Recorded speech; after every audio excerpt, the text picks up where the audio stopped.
जय हिंद। देखिए, आज हम समझेंगे कि जो हम लोग को घर में जो खाना पकाने जो गैस होते हैं वो क्या है और उसमें कौन कौन सी गैस जो है मिश्रित है। देखिए, इसे एलपीजी गैस कहते हैं। आप सुनेंगे एलपीजी गैस, बार बार आप कहीं नाम सुनेंगे। एलपीजी का पूरा नाम होता है लिक्विफाइड पेट्रोलियम गैस। याद रखिए, इसका नाम रखा गया लिक्विडफाइड पेट्रोलियम गैस। देखिए, लिक्विड मतलब का ये तरलयुक्त होता है। ये क्या है? तरलयुक्त। इन गैसों को प्रेशर बना करके, कंप्रेस्ड करके, संपीड़ित करके एक सिलेंडर में भर दिया जाता है। अब बताइए, आप बहुत सारे गैसों को एक जगह संपीड़ित करके भी रखेंगे तो गैसों का पढ़ेंगे कि गैस को जब संपीड़ित करके एकदम एक जगह एकत्रित किया जाता है तो द्रव में परिवर्तित हो जाता है। किसमें परिवर्तित होता है भैया?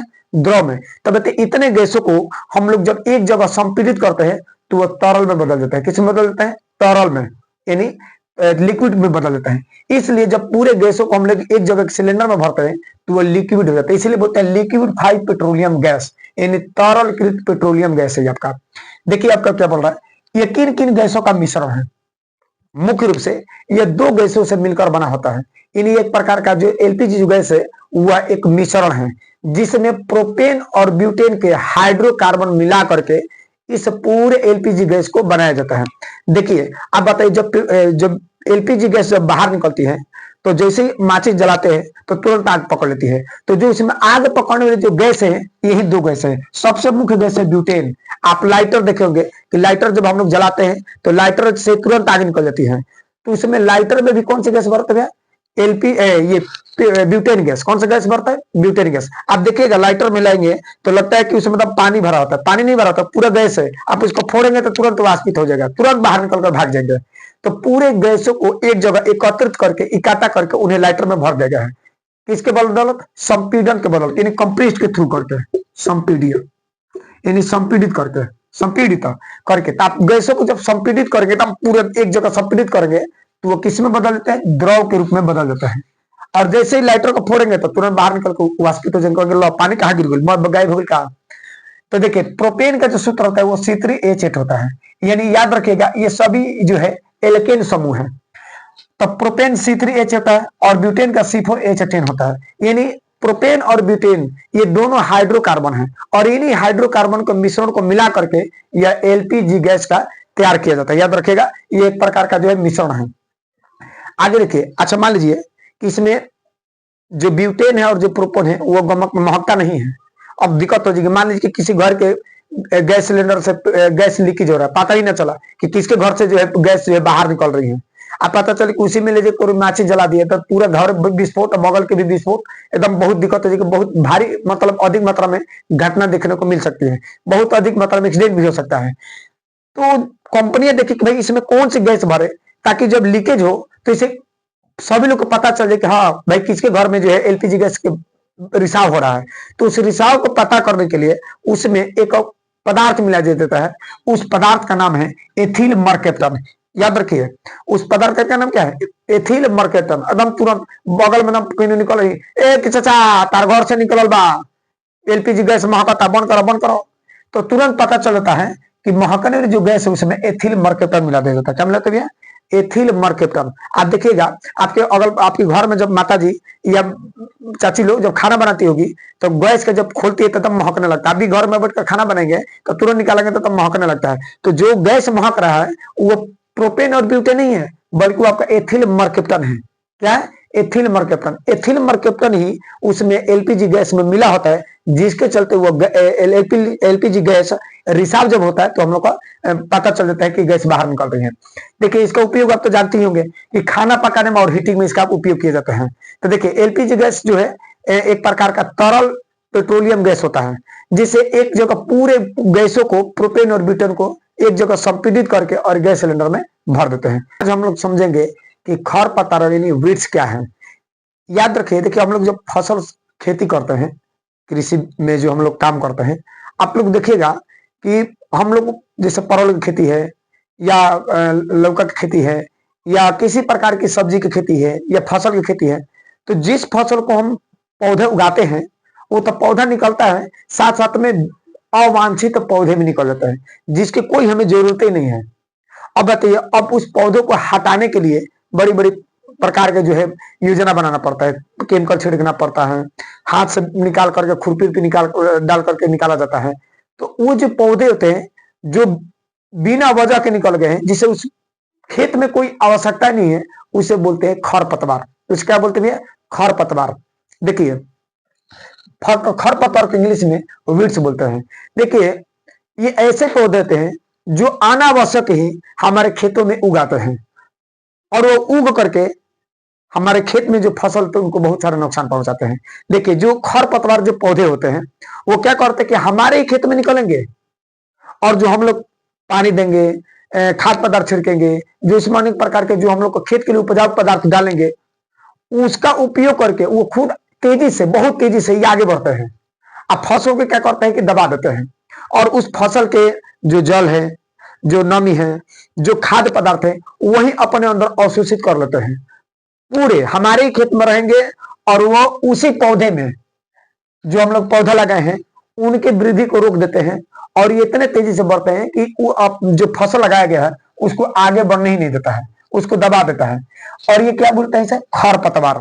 देखिए खरपतवार से क्या है, जैसे देख लीजिए उदाहरण में कौन कौन से खरपतवार आते हैं।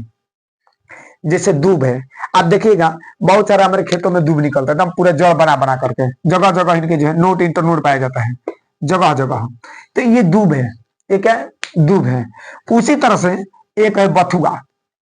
बथुआ देखिएगा खेत में निकल जाता है, बथुआ। गाजर घास, जिसे इंग्लिश में से बोलते हैं पार्थेनियम। क्या बोलते हैं? पार्थेनियम। पार्थेनियम देखिए बड़ा बड़ा हो जाता है एकदम, उस डिस्को, हम लोग भोजपुरी में करके डिस्को बोलते हैं कि देखिए डिस्को निकला है यहाँ पर, व्हाइट व्हाइट उसके छोटे छोटे फूल होते हैं, पुष्प निकलते हैं व्हाइट व्हाइट, बड़ा महकते हैं एकदम अजीब टाइप का। वो क्या बोलते हैं उसे भैया? गाजर घास बोलते हैं। देखिए इनसे बहुत सारा हानि भी है। दूब, बथुआ, गाजर घास, जिसे इंग्लिश में पार्थेनियम बोलते हैं, इससे अनेक प्रकार की हानि भी होती है। देखिए इस खरपतवार को खेत से ना निकाला जाए तो बहुत सारा समस्या पैदा हो जाएगी। आप सोचिए कि अगर वही खेत में अगर खरपतवार की वृद्धि होता रहे तो बड़ी समस्या आ जाती है। हम लोग खेत में जो हम लोग फसल लगाए हैं उस खेत में निकल करके उसको विकास करने में, फसल को आगे बढ़ाने में ये नीचे कर देते हैं, आप फसल को आगे बढ़ने नहीं देते हैं। अब देखिएगा हमारे गांव के, अब हम लोग का भी परवल की खेती होती है, अब देखिएगा कहीं मक्का है, बजरा है, धान है, गेहूं है, चना है, मटर है, जिस चीज का फसल का खेती होती है उसमें खरपतवार अवश्य निकलेंगे। अब हम लोग एकदम देहात के मेहरारू जैसे दूब निकाला करती, गाय भैंस के खिलाने के लिए एकदम पहुंचती यहाँ पर, खुरपी मार लेती एकदम। अब देखते हैं कि नहीं, अब पूरे मान लीजिए ये क्या है? घास है, ये पूरा क्या हम लोग का घास। अब पूरा एकदम जाते हैं आज इस गाय भैंस को खिलाने के लिए, एकदम खखोर के एकदम पूरा, कोई कोई तो एकदम पूरा खुरपी ले जाकर खेत से एकदम पूरे जड़ से एकदम खखोर के एकदम ले ही निकाल देना। वो क्या करते हैं? पूरे दूब एकदम निकालते हैं। जब इसे पूरे जड़ से निकाल कर हटा देंगे तो ये जो दूब खत्म हो जाएगा। दूब क्या हो जाएगा? खत्म हो जाएगा। अब मान लीजिए कि जो गाय भैंस जो खाती है ये ऊपर वाला हिस्सा खाती है, बाकी सब इसका जो जड़ है इसी तरह से बचा रहता है, फिर दोबारा निकल आता है, फिर गाय भैंस खाएंगे फिर निकल आएगा। तो अब दूब अगर खेत में बच गया तो नुकसानदायक कर देता है, पूरी फसल क्या करेगा? नुकसानदायक। अब देखिए अब यह तो इस उपाय है कि खुरपी से दम खखोर कर निकाला जाए, उसको खाड़ कर फेंक दिया जाए, जिसके चलते खरपतवार कम निकले। अब देखिए इससे हानि क्या है? हानि जो बहुत कुछ है। अगर देखिए जो खरपतवार होते हैं ये फसल को पर्याप्त मात्रा में जो पोषक दिया जाता है उसको कम कर देता है। अभी लिखा है यहाँ पर फसल को पर्याप्त पोषक तत्व न मिला, जो हम लोग को जो खेत में जो फसल जो निकालते हैं, उगाते हैं, और जो छिड़काव करते हैं, या जो नमी बनती है, जो पोषक तत्व होते हैं वही अपने अंदर अवशोषित कर लेते हैं, जिसके चलते जो हमारे खेत में जो फसल लगाए गए हैं उनको पर्याप्त मात्रा में किसी प्रकार का कोई पोषक तत्व मिल ही नहीं पाता है। अब तो किसी व्यक्ति को आप भोजन ही नहीं देंगे, किसी व्यक्ति को आप उसका पालन पोषण नहीं करेंगे तो व्यक्ति जो है वो ठीक ठाक रहेगा, एकदम मुरझा जाएगा, एकदम ढठा जाएगा, एकदम अजीब टाइप का हो जाएगा। तो अब बताइए उसको पालन पोषण नहीं हो पाएगा, खेत को अच्छे से जो है पोषक तत्व नहीं मिल पाएंगे, और जितना रहेंगे टोटल यही जब ग्रहण करेंगे पहले सबसे पहले हम ही ले, ये हाला कर देते हैं एकदम पूरा। अब दिक्कत हो जाती है, इनको हटाना पड़ेगा, खरपतवार को निकालना पड़ेगा। अब क्या होता है? फसल की गुणवत्ता में कम कर देते हैं। मान लीजिए एकदम अब एक कटोरी के सभी पौधे हैं तो अपन एकदम लहराक फसल निकलेंगे, एकदम अच्छा लगेगा, कितना अच्छा है हमारा फसल, चारों तरफ एकदम देखेंगे तो हरियाली हरियाली। अब पता चला उसी में खरपतवार निकल गए तो बताइए उनकी गुणवत्ता को क्या करते हैं, कम कर देते हैं। तो खरपतवार जो वीड्स होते हैं वह फसल की गुणवत्ता को भी कम कर देते हैं।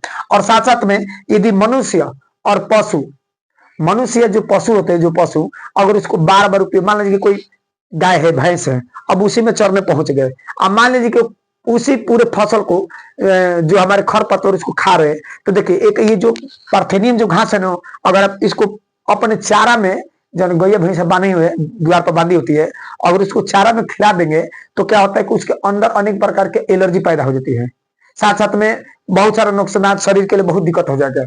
और यहाँ तक कि उसके दूध में हल्का से जो है तीखापन उत्पन्न हो जाता है पार्थेनियम घास खिलाने से। तो ये नुकसानदायक भी है मनुष्य के लिए या पशुओं के लिए। मान लीजिए कि ये जो गाजर घास है ना, आप देखिएगा शरीर पर थोड़ा रगड़ दीजिएगा ना, एकदम एलर्जी निकल जाएगी, अजीब टाइप को वहां पर चुनचुनाहट, एकदम खजुलाहट टाइप को हो जाता है।